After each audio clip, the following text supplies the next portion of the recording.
Welcome to another Rick and Bubba University, the podcast. Bubba, we are now, we're over 100 episodes now, and we've talked about so many topics. Today, we're going to talk to, one of our brethren in the industry, 25 years at ESPN. Brad Edwards is going to be our guest. Now, he's written a new book. We're going to jump into another one of our favorite topics is what makes Nick Saban and all the success Alabama's had. He's taken this. He's going to talk to us about it by the numbers and all that. But we're going to talk about that and, the things that happen within this line of work. Yeah, Brad, since you have been a professional broadcaster, you'll be very foreign to what we're doing here because it's a whole nother feel to it. But, we were just talking today, and we've always said this, people who are the best at what they do, I love studying them. It goes beyond who you cheer for. It goes beyond what tribe you belong to, politics, all that. People who are successful, I like looking at them and saying, what do they do and what makes them work that way? And then we try to emulate that on some level or learn something from it. And, boy, you've covered one in this book that has statistically, for the time he's living in, unbelievable. Nick Saban obviously has done some things that you're not supposed to be able to do in college football. The sport has a lot of rules that were established over the last few decades that were intended to create parity. Everything was meant to keep something like what Alabama's done for the last 14 years from happening. And yet he's managed to do it. And along the way, they've changed other rules to combat some of the things that he's been successful with, some things related to recruiting. You remember when offenses started to spread out and especially go up tempo, he was frustrated by it. He said, is this what we want football to be? And everyone pretty much said, yeah, this is entertaining. This is what we want it to be. And so he said, okay, I'll beat you that way. And so he's adjusted along the way, and it really is amazing with all the different hurdles that have been thrown in front of him for him not to have had one bad season. Like, look at Clemson, what Dabo built. It's incredible what he did at Clemson. And you have this year, and maybe it's just a one-year blip on the radar, but he's taken a pretty significant step back. He lost some just generational talents with Lawrence and Etienne and hasn't been able to replace them. And this is what is supposed to happen eventually. After a certain number of years, you're going to hit that pocket where you've just got a group of guys that just they can't make up for the guys that you lost the year before. And the fact that hasn't happened to Alabama since he got there, it really is unbelievable. Nature screams sine wave. Everything is up and down. It goes in a cycle. Oh, yeah. Nick Saban has beat that somehow. And it's just amazing. Now, you're probably old enough. I saw Bear Bryant coach. I was, old enough to watch those games and understand what was going on. And while he did a wonderful job, as I'm talking to younger people now, I said, what Nick Saban's done is really, and I don't want to speak negative of the Bear, but this is so much more impressive in the time he's doing it and the way he's had to do it with the restrictions he's had to do. Yeah, I think when you look at some of the ways that things have changed. Now, once again, what Bear did was amazing. And really, if not for a stretch in the late 60s and 1970 where they had, I want to say it was 3 seasons, that they were kind of above average. Right. If not for that, he would have had 2 straight decades of dominance and everything might be looked at a little bit differently. Even still, I think most people considered him the greatest coach in college football until Saban came along and did all this stuff. But the era in which he did it, there were a few things that were different. Obviously, there was no playoff. There was no BCS. And this is not his fault. He certainly wasn't dodging competition. But he didn't have to close the season by playing the best possible opponent. The best of the best. And it wasn't just him. Anyone who coached in that era, you had these bowl tie-ins with your conference, and if you're the SEC champion, you went to the Sugar Bowl. And some years, that might mean you're ranked number 1, and the best opponent they can get for you is number 7. Mm-hmm. And that's the way it was. And there were times that many teams didn't have to face as great of a challenge as they might have in their bowl game in order to cap off a national title. And everyone just accepted it because that was college football back then. Of course, Saban, Now you have a conference championship game, which sometimes is another top 5 team. A lot of times, another top 10 team. And usually one of the best teams you're going to see in those and look, two games. there are a lot of times that the SEC championship game opponent is better than what you'll face in a semifinal. But then you've got in theory, a top 4 team in a semifinal, and now a championship game. And so Saban's just had to navigate through a lot more top 5 opponents. And if you really look at it, his record against top 5 teams, and I show his record in the book. I don't show Bryant's because I'm not setting out to disparage Bryant. But his record against the top 5, his winning percentage was significantly lower than what Saban's is. And so Saban's numbers, his performance in those big games, especially when you get to the postseason, has been incredible. The other thing is the SEC.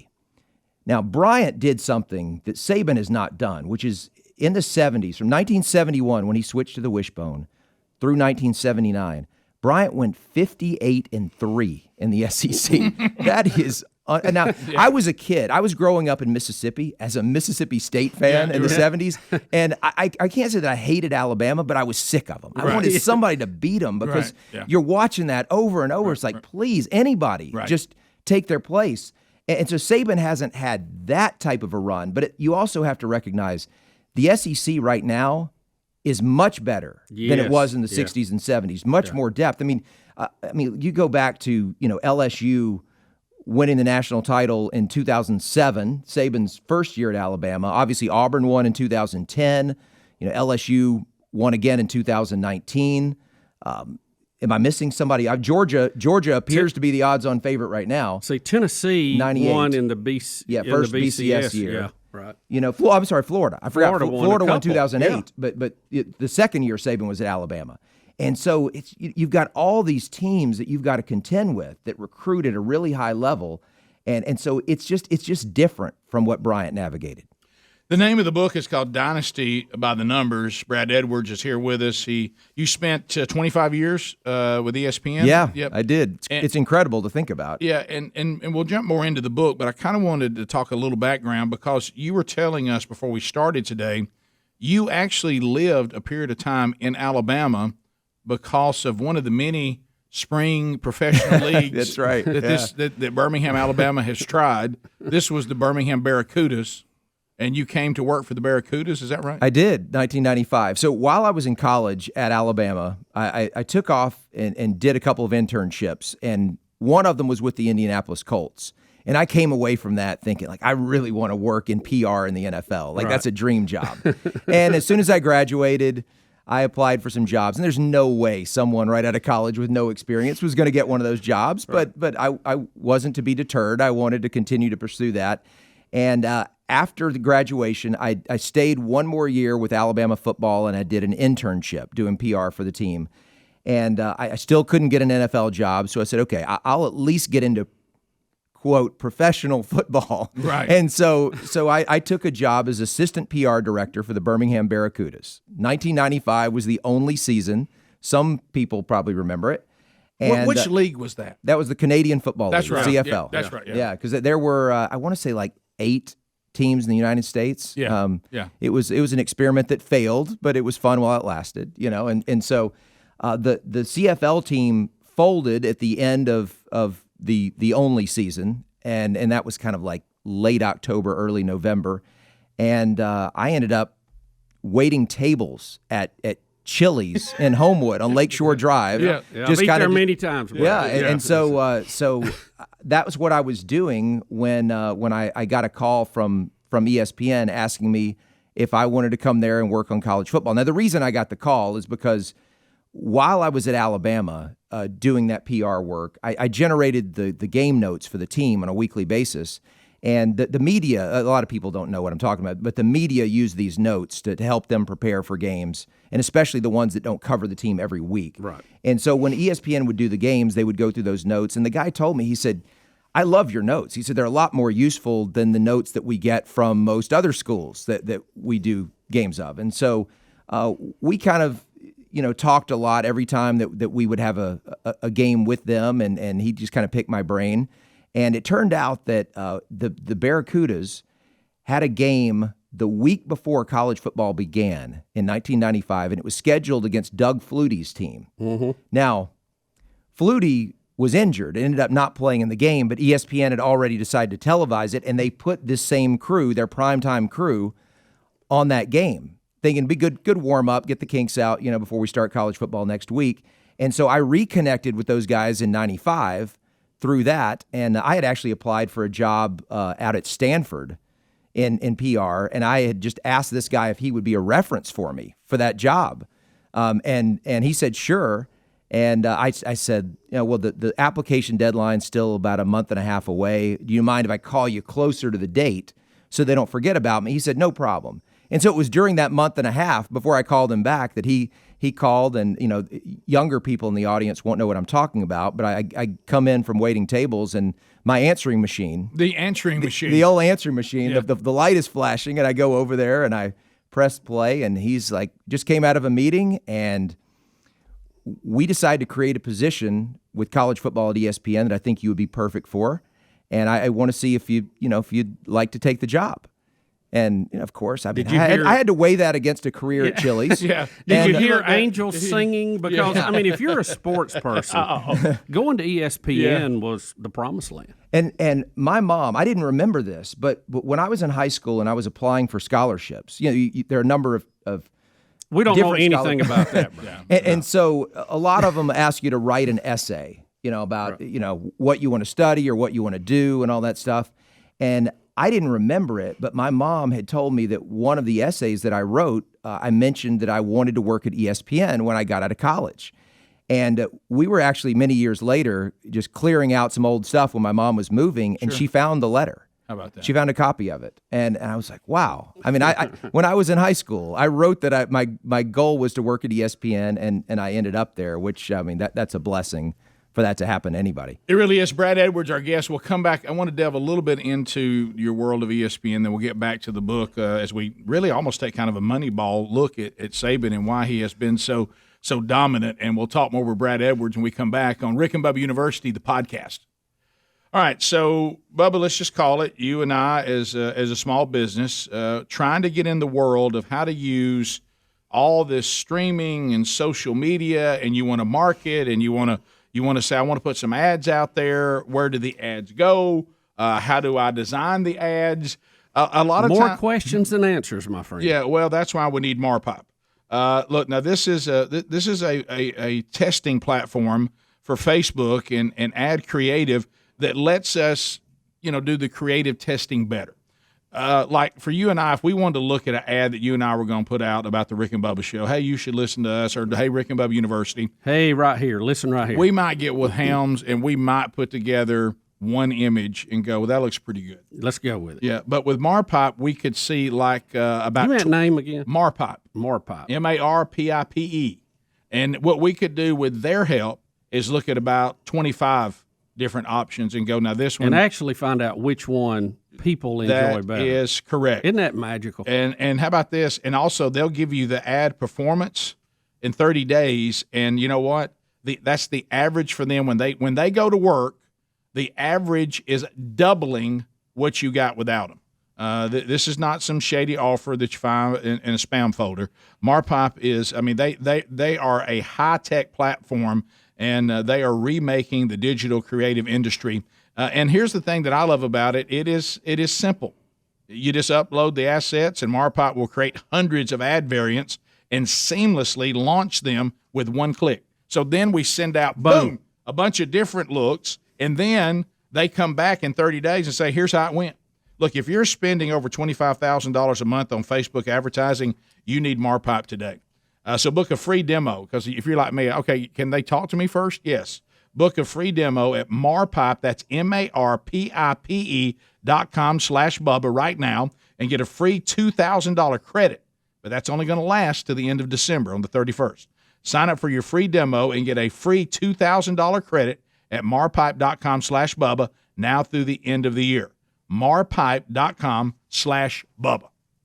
Back on Rick and Bubba University, the podcast, Brad Edwards is our guest. He has written the book Dynasty by the Numbers, and it's written about Alabama football over the last dozen years, but it really focuses on the dominance of Saban through all this data that you can visualize and kind of see what's going on. But we're going to jump a little more in that. Now, you need to read the book because there's no way we could cover all the stuff that you came up with in this book. Yeah, I've been told, by the way, it's not a book you read, it's a book you study. You study, yeah, and you can see how it all really works by the numbers. But when you were at ESPN for 25 years, we were kind of talking about the business and how things work. And the things that only people in the business care about, but the viewers and the listeners couldn't care less about. They don't lament over it like the broadcasters and do. You were telling us like some of the lamenting over, do we look at the person we're talking to? Do we look at the camera? And you said there were some stories about some of the things that were discussed. Yeah, just the idea that we sit here and fret over things that, look, when we were in our first year in the business, I mean, everything is fun. Just the opportunity to be on air, talk about whatever you want to. It's all exciting, and at a certain point, you kind of lose that, and it becomes a job. And you try not to take it for granted, but you fall into that trap. And one year, I was working the NFL draft in New York City with Chris Fowler. And when I first started at ESPN, I was totally behind the scenes. I was a researcher providing information, and Fowler was one of the people I worked with a lot. And so we're sitting there at the NFL draft, and we were working on the interviews with the players after they would get drafted. So, they get their name called, go up, have the picture made with the commissioner. Put the hat on, all that. Whatever it is, and they eventually make it over to this side set where they're going to sit down with Chris Fowler, and he'll ask him a few questions. Obviously, he knows most of those guys from their college days, and then we move on with the show. Well, it's just so happened this one year that the guys who were in attendance, now they didn't invite as many back then as they do now. Seems like they invite most of the guys who could possibly get drafted in the first round these days. But there might have been 10 people invited. And I think all 10 of them went in the first 15 picks. And this is back when day one was not just the first round. It was the first 3 rounds. Oh, boy. So we're out of material. I mean, they're all gone. They're all gone. So we're 15 picks into 3 rounds, and we have nothing left to do. And so someone in the truck recognized that we got Chris Fowler sitting over there, and he doesn't have anything to do. Let's start finding stuff. So I mean, and this is Chris Fowler. Okay, right. They've got him going out into the crowd. This is at Madison Square Garden. He's going out there. The crazies that line up, and people wearing costumes. Like this is a woman wearing like a Statue of Liberty costume, and they've got him out there interviewing her. Right. And because they wanted to use him. Right. They paid him, they wanted to use him. And he's just kind of rolling his eyes, and he comes over to me. He puts his hand over his mic that's on there just to make sure that it's not picked up, and he said, I know that I have a great job, and that the worst day at my job is better than the best day at a lot of people's jobs. Right. But this is that day. It is happening right now. And he gets asked to do a lot of things. I mean, you'll see him doing college football, and then he'll mysteriously appear at the final of the French Open or somewhere covering tennis, and then he loves the tennis. And then back in America, like the next day. I'm like, how does he do that? When does he sleep? And there are a lot of people that I worked with at ESPN that will do, like, you'll have some that are working on NBA, and then the next day they're at a college football game. Right. And that one thing for me is like I did work on more than one sport, but never in the same season. Right. I would do college football from start to finish, and then after college football, I might move on to college basketball or the NFL draft or the College World Series, but I was never juggling them simultaneously. Right. And that was, I don't know how people do that and just keep it all straight. Yeah, I don't either. So tell us how the opportunity presented itself for you to sit down and do this kind of research and to write the book, Dynasty by the Numbers. Well, unfortunately, the opportunity presented itself because I lost my job at the end of last year. So what happened there? So ESPN, look, I don't think it's any secret that with COVID, there was a long stretch where there were no sports going on in 2020. And then even when they started back, ratings were down. And, of course, in college football, you remember last year, there were games that were being canceled. Like day of. Right. And so, they ended up with all sorts of issues related to advertising and they weren't generating the money that they were used to generating. We all got hit. Yeah, exactly. Everybody was affected by that. And then, of course, the parent company, Disney, is getting hit even worse because they've got their parks closed. All of their cruise ships are docked.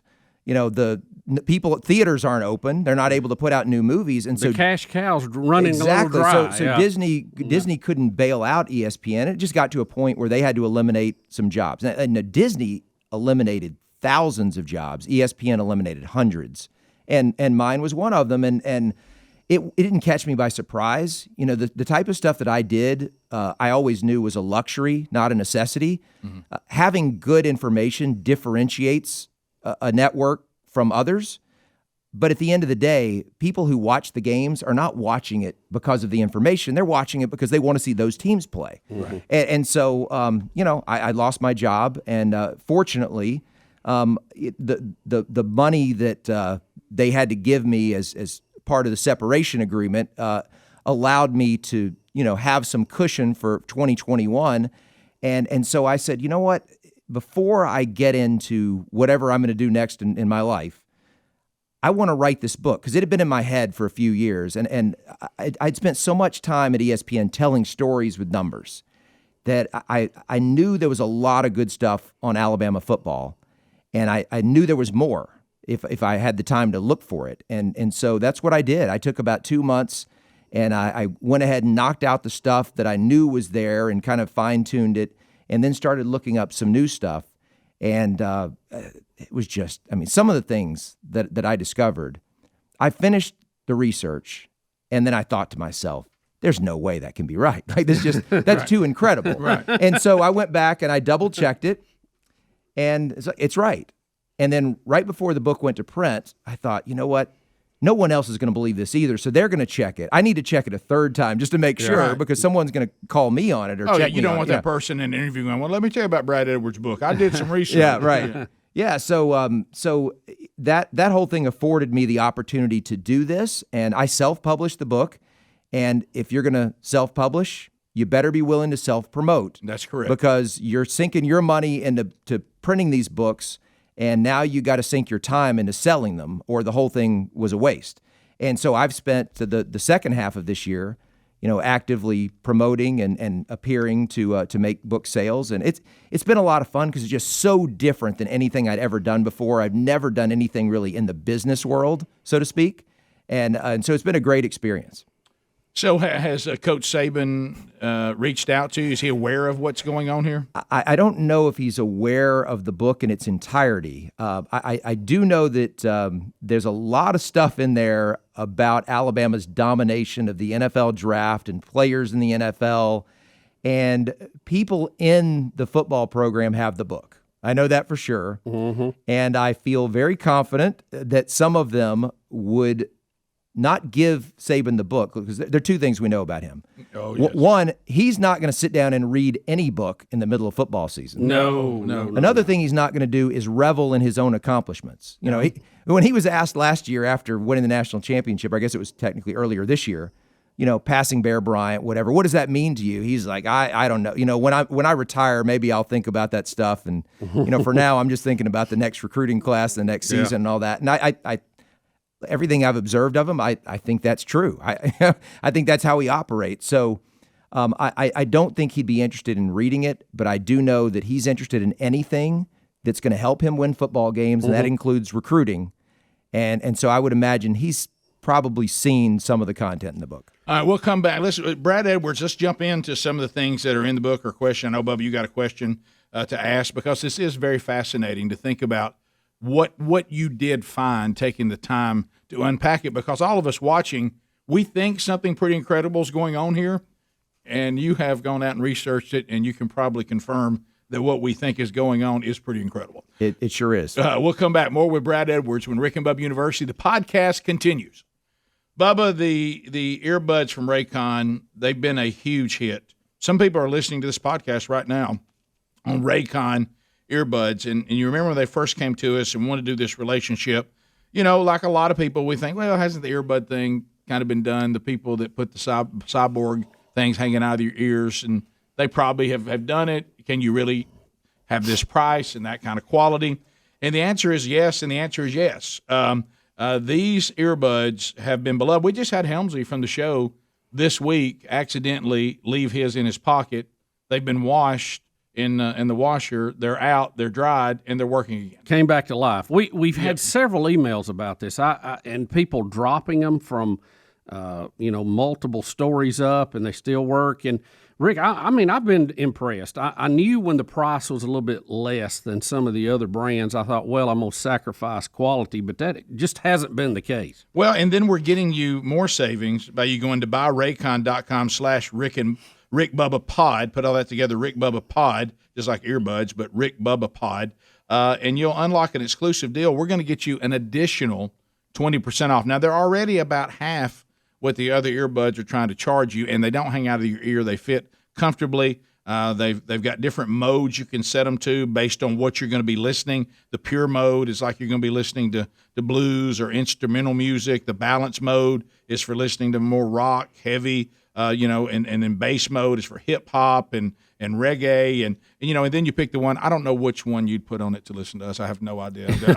I feel like we're a little more heavy, but anyway, 8 hours of playtime, 32-hour battery life, and they fit comfortably. They look great. So go to buyraycon.com/Rick Bubba Pod and unlock that additional 20% off your Raycons. Buyraycon.com/Rick Bubba Pod. We're back on Rick Bubba University, the podcast. Bubba, our guest, Brad Edwards. Brad, let me ask you this, just talking about Coach Saban and what he has accomplished. And you had mentioned one thing earlier that I wanted to get back to. There's an old saying we've all heard, dance with the one that brung you and stick to what you're good at and all that kind of thing. And there's been a lot of coaches come on the scene with a scheme or a way of doing things or an offense or a defense, and they make headway with it. But after a few seasons, people catch up to it. They learn how to scheme it. Sure. And the thing that I think really has been the icing on the cake for Coach Saban is just what you were talking about. When the hurry up, no huddle came in, he was struggling with that some against teams that ran that and was objectionable as to, is this legal? Should we do it? Is it safe for players? Right. Didn't win that battle. So he decided, I'm going to join the game and do it better. And we saw him evolve his offense from a primarily heavy run between the tackles to an all-over-the-field throwing as much as you run or more that we see now. And a lot of people are not willing to do that, and he did that and did it successfully. He did, and especially a guy with a defensive background like he has. Right. He just cut his teeth as a defensive coordinator. Guys like that, they take it personally when their team gets scored on. Yes. And so it had to have been really tough to suck it up and say, okay, this is what we're going to do. It may mean that we're going to give up a lot more points than we used to, but at the end of the day, it's about winning games. Still got to get to W. And that is what it's all about. In fact, I know you guys are big fans of Lou Holtz. Oh yeah. And I had the privilege of working with Lou for a few years at ESPN, and he said a number of things that are memorable. But one that he used to say that I will quote all the time, he said, to win a national championship, you don't have to be the best team in the nation every Saturday. You just have to be the best team in the stadium. And so that's all. It just score more points than the team on the other side. That's what it comes down to. Whether it's 9-6 or whether it's 49-45, you just get the job done. And so that's really what it's been about for Saban. And we got all the way to the point where last year you actually heard him say, with a camera in front of him, this is just kind of the way it is now. You're going to give up some points, and I think he's at peace with it. Yeah. I know he still doesn't like it when he has a busted assignment and gives up a 70-yard touchdown pass that should never have happened. But at the same time, he recognizes it's just impossible to ask defenses to shut teams down. Although Georgia seems to be doing a pretty good job of it this year. Well, we'll see if that holds up. Well, but just the evolution of the coach, that is, and not a lot of coaches are not willing to do that. They're this is how I got here. This is what I know. This is what I'm going to do. For him to allow him to grow in that way, I think, is remarkable. And it's not just the willingness to do it, but one of the things, in fact, I think Georgia fans probably wish Kirby had more of that in him. I think they'd like to see everything opened up, and regardless of what the quarterback situation is, you certainly could be a little less conservative if you're Georgia, and maybe when they need to be, they will be. But with Saban, one of the things I think is interesting about the offense in recent years.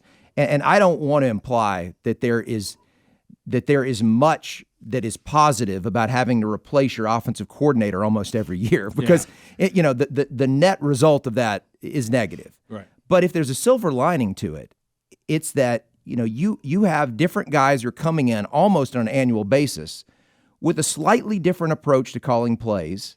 Meanwhile, you've got a pretty consistent turnover at quarterback. And these guys recently have all had very different skill sets. I mean, you start with, Jake Coker to Jalen Hurts, and then to Tua, Mac Jones, and now Bryce Young. They're all very different. So you combine a different approach to calling plays with a quarterback with a different skill set. And if you've been a defensive coordinator in the SEC all this time, you can never truly get a bead on what Alabama's offense is or what you expect it to do, because it changes based on those factors. So That's not by design by Saban, but I think it's worked out where some of that turnover has kind of worked to his advantage. Yeah, that was going to be my next question, because when you have a successful program, people want your coaches. And the turnover, it's been substantial, but yet the excellence of the program has not wavered. And there's been a lot of coaches that turnover was the end of the road. Yeah, Bobby Bowden. Yeah, Bobby Bowden obviously dominated that stretch where he had 14 straight years finishing in the top 5. I think it actually might have been top 4. And then he simultaneously lost Mark Richt and Chuck Amato. So he lost his offensive coordinator and quarterbacks coach, and he lost his linebackers coach. Both became head coaches, and everything changed for Florida State after that. And so, yeah, the fact that Saban has had to replace as many coaches as he has, and the thing just keeps going without a hitch, it really is crazy. I have a page in the book where I look at all the different assistant coaches, the on-field coaches, position coaches, who have a ring under Saban. And the only guy with all 6 of the rings is Nick. Burton Burns, former running backs coach, has 5 of the 6 rings. A few people have 4, and then a lot of 3, 2, and 1. And something I wasn't aware of until I did the research for this, their last 2 championships, 2017 and 2020, only 3 years apart, there was not a single coach on the 2020 staff, on-field coach, who was on the 2017 staff. Wow. And the strength and conditioning coach, who I wasn't including in that, also changed from 2017 to 2020. And for you to have a complete turnover of your coaching staff and win a national title again 3 years later, By the way, in a pandemic, don't leave that out. That too. Yeah, Please don't leave. Please, everybody wondered. Even he was able to have his program perform the best inside a pandemic. Yeah, against everybody else. And I thought last summer that was going to work to his advantage. In that, you're looking at a season where you know it's not going to be normal. It's going to be really weird in a lot of ways. Players are going to be out of their comfort zone. And I said on a couple radio interviews, there's no one in the sport I would trust more to navigate that and to keep the players as focused as possible in the right direction than Nick Saban. And obviously he nailed it. There were a lot of coaches who failed it. Some did okay, but at the end of the day, that team was one of the most dominant in college football history. We're going to run out of time before we get to cover all of it, obviously. And I want to talk about recruiting. But before I do that, Lane Kiffin's influence on Coach Saban. Yeah. Can you talk about that a little bit? Yeah, I mean, obviously, Nick's talked about this a good bit lately in that, he brought Nick in. Nick brought Lane in when he made that decision that we're going to do what everybody else is doing. The rules aren't going to change, and so we've got to adapt. And obviously, you start off with Blake Sims, and they spread things out. They introduced a little bit of quarterback run, which is something that you hadn't seen from Alabama. But then the next year, it's Jake Coker. All right, you're not going to do the quarterback run with Jake Coker. I mean, I can remember not for very long, right? Exactly. And so they kind of had to adjust things there. And then the next year, it's Jalen Hurts, completely different, a lot more quarterback run, and so everything just kind of changed year after year based on the personnel. And that's what Lane was so good at, was just identifying what are his strengths, what are the defense's weaknesses, and that's where we're going to figure it out, and that's where we're going to have success. And so you look at the things that he did, it kind of got them further down that path to when they brought in Mike Loxley and they started to put in all the RPO stuff. Yeah. And then Tua obviously had a lot of success. Sark comes in, and Sark starts to introduce a lot of motion, which worked really well for them last year. But Lane was the one who really got the ball rolling. And I have a note in the book, which those 3 years, 2014, 15, 16, they won 3 straight SEC championships, each season with a quarterback who had never started a college football game prior to that season. That is just mind-boggling. It is the only time in major college football history. So you look at the current Power 5 plus the defunct major conferences. You go back to the Big 8, Southwest Conference, even the Big East, whatever. Anyone that ever been considered major. It is the only instance where any team won 3 consecutive outright conference championships, where every conference game that season was started by a player who had never started a game in his career before that.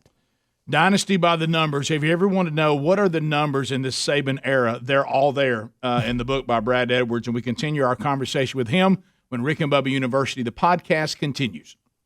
All right, so Tommy John has teamed up with the Rick and Bubba Show. A lot of you are responding because, let's face it, Tommy John and the men's underwear are breathable. They're lightweight. They're moisture-wicking. We may not want to talk about that, but that's important. That is important, Rick, in Alabama, for sure. No doubt, with 4 times the stretch of competing brands. And here's what I love. They're telling you right now that if you put on some Tommy John underwear and you don't think it's the most comfortable that you have ever worn, you know what they say? They're free. They're on us. Don't even worry about it. If you don't think that, then just keep them. And you can get 20% off your first order right now at TommyJohn.com/RickBubba. That's TommyJohn.com/RickBubba.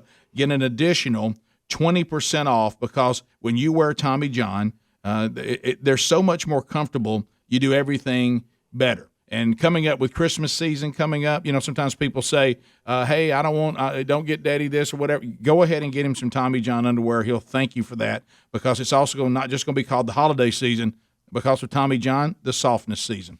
So get it done right now at TommyJohn.com/RickBubba. Save 20% off. Brad Edwards is our guest, Bubba. The book, Dynasty by the Numbers, the era of Nick Saban, all the numbers you wish you could have. He's done the research. He's got them. He does. Brad, I've always thought college football is a lot like pizza. Better ingredients, better pizza. You got to get good players. Yep. Recruiting is the lifeblood. Coach Saban has been, again, remarkable at this. And I think one of the things, well, 2 things out of that I'd like to get your thoughts on. He has to be one of the best that will get a 5-star guy, and he's really a 5-star guy because we've seen they don't miss many times 5-star guys who didn't end up being 5-star guys. He just doesn't miss. I mean, when they come in highly touted, they play highly touted. And the other thing that I'd like to get your thoughts on is that a lot of schools cannot get a 5-star guy to sit the bench and wait on his turn. Coach Saban has done that consistently. Very few schools can do that. They'll say, look, if I ain't, and now with the transfer portal, hey, if I ain't playing, I'm going somewhere I can play.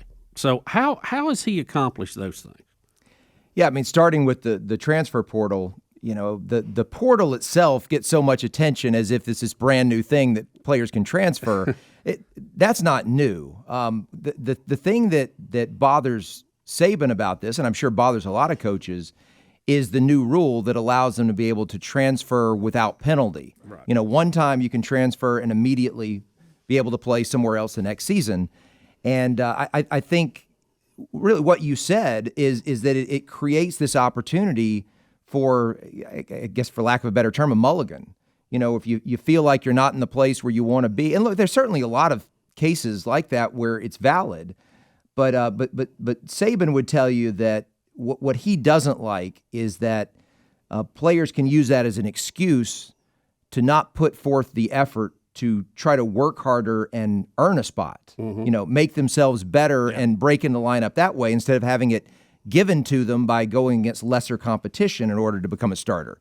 And that seems to be the path that a lot of kids take, but they don't all take. And obviously in the recruiting process, every coach out there is trying to recruit to what he considers his culture to be. Players whose mindset fits well with what they try to emphasize there.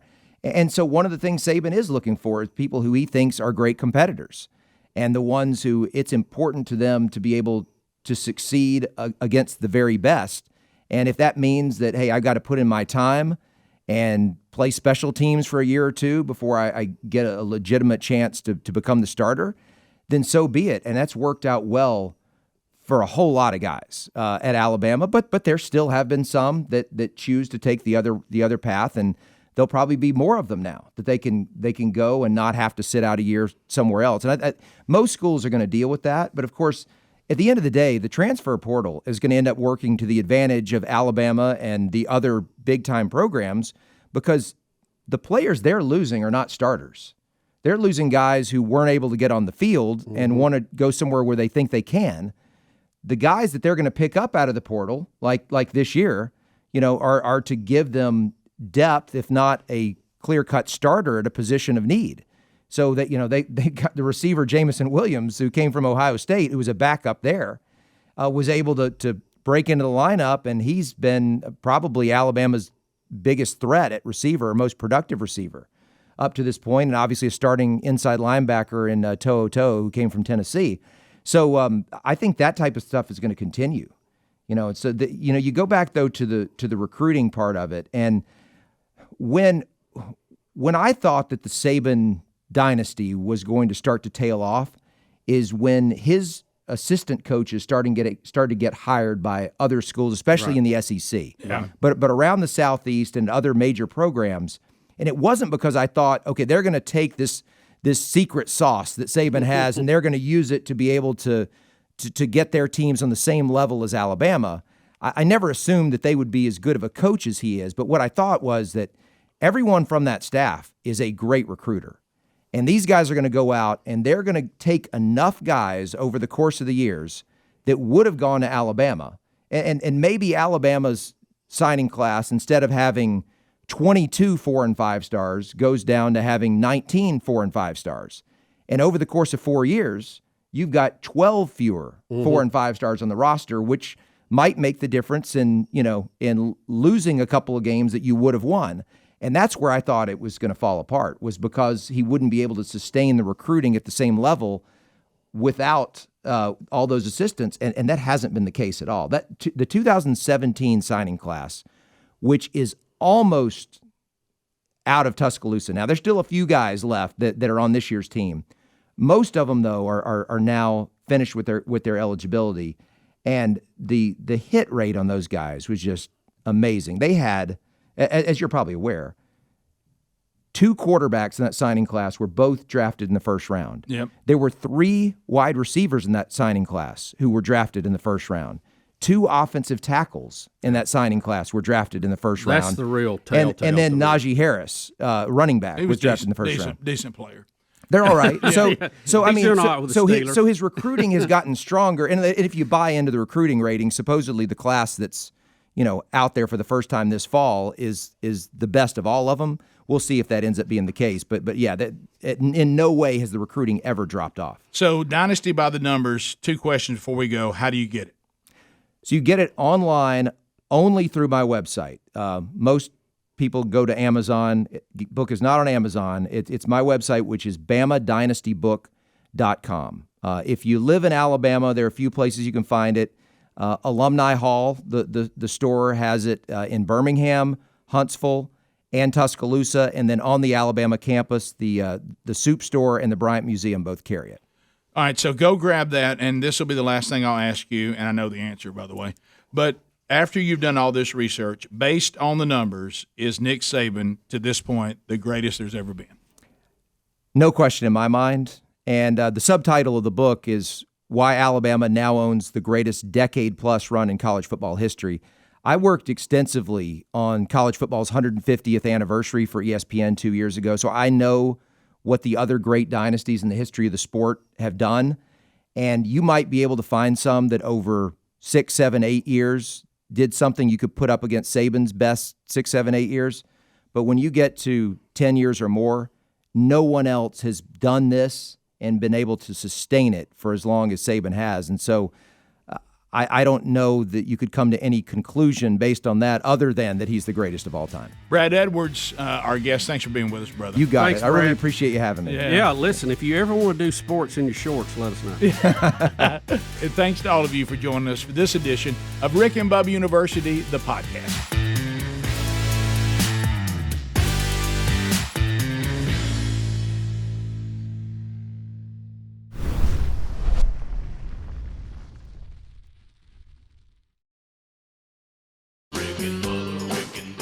This is the Rick and Bubba Show. Watch more at blazetv.com/Rick and Bubba. Rick and Bubba, Rick and Bubba.